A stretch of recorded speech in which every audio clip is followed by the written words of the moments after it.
Okay, class. So today we will start with this exothermic and endothermic reaction. We have heard many times what is this exothermic, endothermic, but basically what are the things and how it is like that. So that we will know today. Okay. So exothermic reaction is the reaction in which there is a heat evolution during a chemical reaction.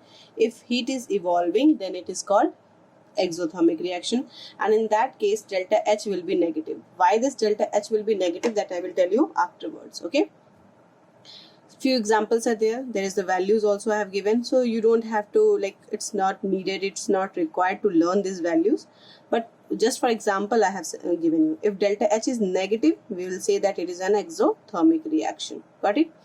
For the endothermic reaction, where the heat is absorbed during a chemical reaction, absorbed, yes.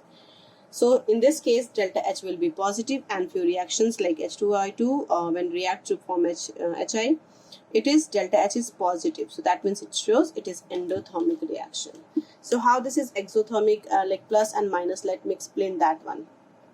Now, suppose that if I'm drawing a graph between energy and progress of reaction. So the graph will be like this. You can see there are the two type of graph in that. Okay, so you should know that we always write that reactant change into product, but actually it never happens like that. Whenever we have to convert this into product, there must be some activated complex that reactant will convert into the some activated complex, where if we will increase what we said, nano portion, kuch bhi, whatever the things are there, whatever the factors are there, if we will increase by like बहुत ही छोटे infinitely small values से भी if we will increase, then it will convert into the product. So the energy required to convert this reactant into the activated complex, that is called activation energy. Similarly, in these two graphs, this step here, this is activated complex. We can say this is activated complex. मतलब after this, अगर हमने थोड़ा सी भी factor को कुछ भी change किया, so this is going to be converted into the product. ठीक है? So the energy required for this for the reactant, ठीक है, to convert into this activated complex, that is denoted as EA, activation energy. We will learn about this also. This is a minimum energy required for the reactant to convert into the product. अगर ये नहीं आएगा, this reactant won't convert into the product. Got it? Here also we can say this is the, and this is a general funda that we have to learn, that lower the activation energy, faster will be the rate of reaction. ठीक है? Faster will be the rate of reaction of conversion of reactant into product. Then, okay. So now in this case, if you see that this is the energy for reactant, so can I write it as a HR? I have told you already that enthalpy is also a form of energy. So let me take enthalpy of reactant. Can I take this much? And here is the product form. So in this case, this is the HP, isn't it? This is the HP, enthalpy of product. Any doubt? This one is the enthalpy of reactant. Yes. Similarly, in this case, this is the enthalpy of reactant, and here it is, this is the enthalpy of product. Okay. So whenever we have to take a difference, if we have to take a difference, we know that delta H अगर हमें निकालना है, so this is H final minus H initial, isn't it? हमेशा final minus initial, and final, that means product. So we can say that enthalpy of product minus enthalpy of reactant, isn't it? So check in this HP is greater than HR. HP, enthalpy of product, is greater than enthalpy of reactant in this case, isn't it? You can see HP is this much and HR is this much only. So HP is greater than HR. That means this delta H is coming what? Positive. And hence it is an example of, this is an example of endothermic reaction. So this graph represents, this graph depicts endothermic reaction. Got it? Now in this case, again the same thing, delta H is equal to H final minus H initial, and H final is here HP and HI. You can see that HP is this much only, isn't it? And HR is this much. So here HP is smaller than HI. HP is smaller than H reactant. Sorry, HI nahi, H reactant. Yes. So this value will come. This value is smaller. So obviously this value will come negative. And if it comes negative, it depicts exothermic reaction. Got it? So how this delta H is negative for exothermic and delta H is positive for endothermic, that I have explained, and hope it is clear. Okay. So now the next topic is origin of enthalpy change in the reaction. We were doing since last class, we are doing that enthalpy change in that, and now we are knowing this the enthalpy change for both the exothermic and endothermic reaction. Now we should trace that what is the reason, what is the origin of this enthalpy change, why this enthalpy is changing, why not it remains constant. Got it? So that we have to trace. So let me explain this thing by a simple assumption, that is reactant is going to convert into the product. So that means already these are in the bond. If they want to make a new product, new substance, so obviously the existing bond they have to break, isn't it? So here, and that already I have explained in the very first class of thermodynamics. So that only I am going to explain again. So bond will break. Yes, bond breaks over here, and this will here product is forming. That means new bond will form. New bond will form. Yes. And we all know that to break the bond is always energy is always required or released. Tell me fast. It is always required to break the bond. Got it? So energy required over here. Energy is required to break the bond between the reactant, and to make the new bond in the product, energy released. Energy is released. Okay? So if this energy required, this let me explain this delta H. Delta H is equal to what it will be? It will be energy required to, we can say that change in enthalpy. Energy required to break the bond in reactants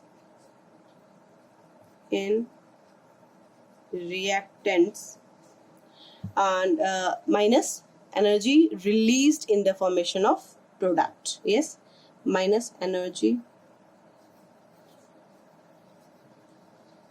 released in formation of bond in products. Got it? So this is the thing, change in enthalpy. यही change होगा. Yes, जो पहले था, and this is now. Sorry, I should write from here. Now, if this energy required to break the bond is greater, if this energy required to break the bond is greater, energy required to break the bond is greater than energy required to, sorry, energy released. Here we will write energy released to form a bond. To form a bond. Then what will happen? Energy ज़्यादा required होगी. So this will be, this delta H will be positive, isn't it? And hence it will be endothermic reaction. But if energy required to break the bond is less than energy released during the to form a new bond, then what will happen? This delta H will be negative. यानी कि net energy जो होगी वो release होगी. Got it? Net energy will release. So that's why it will be considered as exothermic. यहाँ पे क्या है, net energy will be absorbed. Yes, it is more. So that is endothermic. So this is an example of exothermic reaction. Got it? So now is this concept clear? Yes, this is the exothermic and endothermic reaction, and this is the reason, this is the origin of enthalpy change in any reaction. Now the next heading is heat capacity. So let's start with this heat capacity. Okay, so if we talk about the heat capacity is the what it is. Let me explain. First, we should know this thing, that when the system absorbs heat energy from the surrounding, जब भी कभी system का temperature क्यों बढ़ता है, if it is absorbing heat energy from the surrounding, temperature is going to rise, isn't it? That means we can say that whatever amount of heat it absorbs, accordingly the temperature change will be there, isn't it? So Q is directly proportional to lambda T, and we know that whenever we have to remove the proportionality sign, we put a constant over here, and this constant is this C. This C is called as heat capacity. So if anybody tell you to to define it, how can you define? Okay? So let me, if delta T is 1 degree, yes, or 1 Kelvin, we can say, there is no problem. So we can say that Q is equal to C. So heat capacity, so let me here, heat capacity can be defined as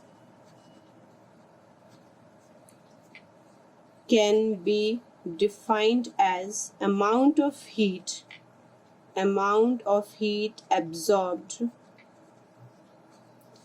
absorbed by the system to increase its temperature, by the system to increase its temperature by 1 degree. Its temperature by 1 degree. Got it? 1 degree Celsius. So 1 degree temperature rise करने के लिए whatever the amount of heat is required by the system, amount of heat is absorbed by the system, that is called heat capacity. ठीक है? Done with that? Now if I will say, if in this case, एक point let me write, if the C value is high, this Q is the product of C into delta T. If this much is high, that means what we have to do? If C is large, we can say that the heat, given amount of जो heat absorb हो रही है, that will cause a very small rise in the temperature, because this multiplication is equal to this. So जो भी हम heat दे रहे हैं, that is equal to this into this, और ये part बहुत अगर ज़्यादा है, bigger value, so obviously this part will be smaller, isn't it? So we can say that if C of the system is, heat capacity of the system is high,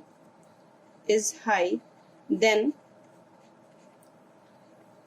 there will be only small change, there will be small temperature change only, small temperature change due to the given amount of heat. Yes, due to the given amount of heat. Yes, so if we want to increase the temperature more, so for that substance the C value should be, the heat capacity should be less, isn't it, due to the given amount of heat. Clear? Now so we can say that in that way, that is, we can say that the heat capacity जो होती है, heat capacity is directly proportional to the amount of the substance. Okay, जितना ज़्यादा होगा substance, उतना ज़्यादा C होगा, and that's why if given amount of heat is there, so it will change in a very low temperature. Got it? It will cause a low temperature change. Done? So now unit of heat capacity. If I will ask to write the unit of heat capacity, how you will do? Unit of heat capacity. So see, अभी हमने किया that Q is equal to C into delta T, isn't it? So if we have to find the unit for C, what we will do? So we can write C is equal to Q upon delta T, isn't it? And Q is amount of heat absorbed. It's a type of amount of heat absorbed. And T is temperature change. So we can write that amount of heat जो है, this is energy, so we can say joule, isn't it? And this is temperature, so temperature change, that means we can write in Kelvin or degree Celsius, दोनों, because temperature change either you are writing in the Kelvin or degree Celsius, both are same thing. So the unit will be joule per Kelvin or joule per degree Celsius, both are same thing. Got it? Any problem in this? Now the next concept is molar heat capacity and specific heat capacity. Okay, so now molar heat capacity. Okay, so this is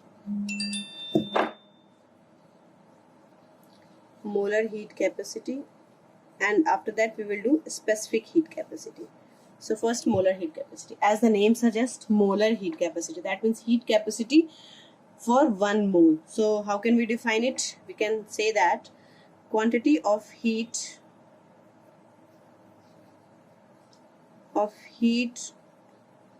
required to raise the temperature of 1 mole of the substance by 1 degree. Yes, so in this way we can say substance by 1 degree. So what will be the unit for, like, how we will represent this? So it is represented by Cm, that shows molar heat capacity. Got it? So we can say that Cm जो होगा, that we can say Cm is equal to C upon N, where N is equal to mole, isn't it? The C is heat capacity and this N is number of moles. So heat capacity of 1 mole is known as molar heat capacity. Any problem in this? Now the next heading is specific heat capacity. Specific heat capacity. So what will be the specific heat capacity? As the name says, specific, but ऐसा कुछ नहीं है इसमें, सिर्फ ये ध्यान रखना, unit mass. It will be unit mass, 1 gram substance. Will not say 1 mole, will not say like any other thing. It will be simple 1 gram. Specific कर देंगे. So if quantity of heat required to raise the temperature of 1 gram of substance, temperature of 1 gram of the substance by 1 degree. 1 degree or 1 Kelvin, I told you already. Okay, 1 gram of the substance by 1 degree Celsius. Okay, and this will be denoted as CS. So how this heat capacity is related with the specific heat capacity is related with the heat capacity. Heat capacity is said that we have defined it. It is the amount of the heat absorbed to absorb the system, to to increase the temperature of the system by 1 degree. System ka mass, whatever the mass, it can be 1 gram, 2 gram, 10 gram, whatever the gram will be. So if we will multiply by this CS and molecular mass, instead of this C, we can write this specific heat capacity, which is for 1 gram only, and its mass, जो भी mass होगा, 10 gram होगा, 15 gram होगा, 20 gram होगा. So if we will multiply, we will get the specific heat capacity, isn't it? So C can be like this. So in other words, like if we want to write the formula, we can write Q is equal to CS M into delta T, where M क्या है? This is the mass of the substance, and delta T, we know that what it is. Yes, is there any problem? Now in this this is the heat capacity. Now there are two things, Cp and Cv, that we have to know. So let me explain you that Cp क्या है. So it will come under the heading relation between Cp and Cv. Relation between Cp and Cv. So let me explain this. C is heat capacity, isn't it? P means pressure. So heat capacity at constant pressure. Yes, and Cv will be what? Cv will be heat capacity at constant volume, isn't it? This was under pressure. Clear? So what is the relation between this? We will solve it, we will get it. Chalo, let me explain this. Like if we want to write this equation, ये वाला part अगर हम लिखना चाहते हैं CP के terms, so at constant pressure, can I write this heat given will be at constant pressure, isn't it? And this C will be at constant pressure, delta T. Yes. Similarly, if I want to write at constant volume, what I can write? QV is equal to CV delta T, isn't it? And if you could remember, the starting only I have explained that at constant pressure, the heat content at the constant pressure is considered as enthalpy. Yes, change in enthalpy. So this QP, can it be called as delta H? Just go through with that notes, you will get it. Okay, and I have explained in that internal energy part that heat content at the constant volume will be considered as change in internal energy. Got it? So this is like that. Now we know the relation that we have delta H is equal to delta U plus P delta V कर देते हैं या delta NGRT कर लेते हैं, no issue. Delta NGRT. This we have already solved how it is, isn't it? So just put the value of delta H and delta U from this. So can I write delta H की जगह पे I can write CP delta T is equal to delta U की जगह पे can I write this CV delta T plus delta NGRT. Yes. And since we are talking about the change in temperature, so let it be this also change in temperature. Yeah, we are changing the temperature, okay, by giving the heat. So changing the temperature, so that's why I'm putting this also as a change. Any problem? Now, can I take common this delta T? So if, or let it be CP minus CV, and here delta T I'm taking common. Can I do this? It will go from this side, in this side, and it will be like that. Yes. This will be left with delta NGR delta T. So what will happen? This R delta T and delta T will be cancelled out, and we got the formula CP minus CV is equal to delta NGR. Yes, if delta NG is 1, अगर 1 हो जाए, तो we got the relation CP minus CV is equal to R. This is the relation between CP and CV. Got it? Any doubt in this? Okay, and R is equal to, you know that the gas constant. And there is one more relationship given between CP and CV, that is related with the atomicity of the gas. Atomicity, it means like how many atoms are present in that gas. So that is called atomicity. Okay, so on that way, it is that given as CP upon CV is called gamma. Okay, and this gamma gives the atomicity of gas. That means in that gas how many atoms are there, whether it is monoatomic, diatomic, triatomic, what. Okay, so if gamma values comes 1.66, okay, 1.66, the gas will be monoatomic. Okay, if the gamma value comes 1.40, this comes diatomic. And if this gamma comes 1.33, then it is triatomic. Triatomic like ozone, O3, yes, or you can say SO2, or you can say CO2. These are triatomic. Diatomic like H2, N2, HCl, yes. So these are diatomic. Monoatomic, single atom, you all know that, yes. So this is the thing. Now we have to solve the questions on this. So I will give you in that PDF form, and we will solve in the next video form. So till then, thank you class.